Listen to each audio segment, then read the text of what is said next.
You know that you may be entitled to first-time penalty relief from the IRS. And here's relief that very few taxpayers know about. So many of you pay penalties unnecessarily. And if you're confronted with an IRS penalty for the first time, take a look to see if you're entitled to this relief. The penalties have to be for failing to file a tax return or not timely paying or deposited a tax due from you on time.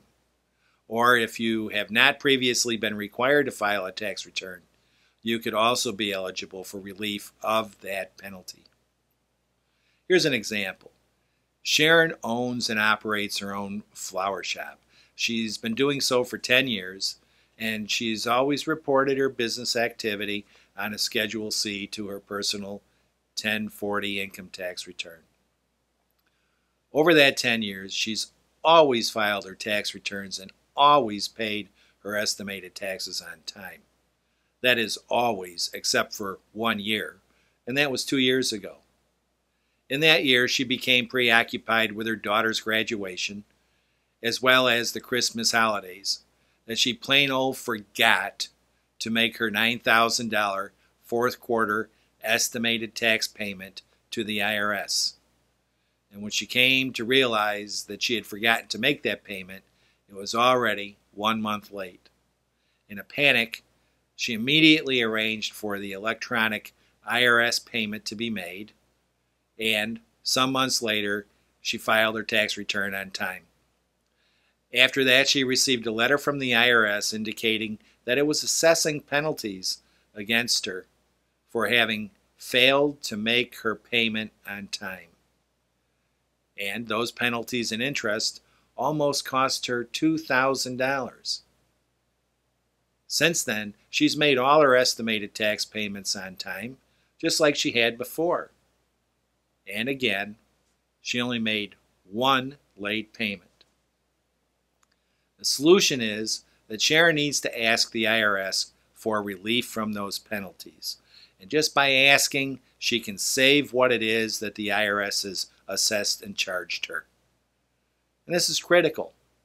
There's no choice. She's entitled to it. This is an allowance that's given and extended to taxpayers who have followed the rules, but who from time to time may make a mistake. In other words, you're entitled to this type of relief if there's a single penalty assessed against you and no other penalties had been assessed against you over the last 3 years. So you could be entitled to the same relief twice over a 6-year period of time, for instance. But you first have to ask for that relief. There's nobody in the IRS, there's no arm of the IRS that's going to review your tax history to determine whether or not that assessment is appropriate and whether or not it should be abated. Remember, the IRS computer is automatically programmed to assess those penalties. And once it's abated, the interest that's also charged and assessed on those penalties will also be removed. You don't even have to argue that you had an excuse or that something upsetting was in your life that prevented you from doing what you have previously always done on time. This is an entitlement without a need for an excuse, if you will, or a reason.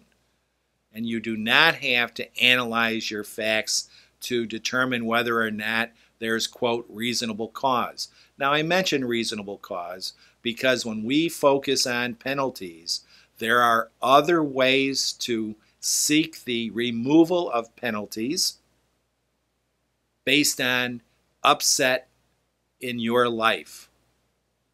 And you'll see that in the following examples. But that upset is referred to as reasonable cause. And you'll want to follow up in that manner if you have penalties assessed against you for more than one period. In other words, if you're entitled to first-time penalty relief for the first penalty of a long series of penalties that have been assessed against you, take it. you're at least going to save yourself that amount of money. And then look at the remaining penalties and look to see and argue for relief under reasonable cause.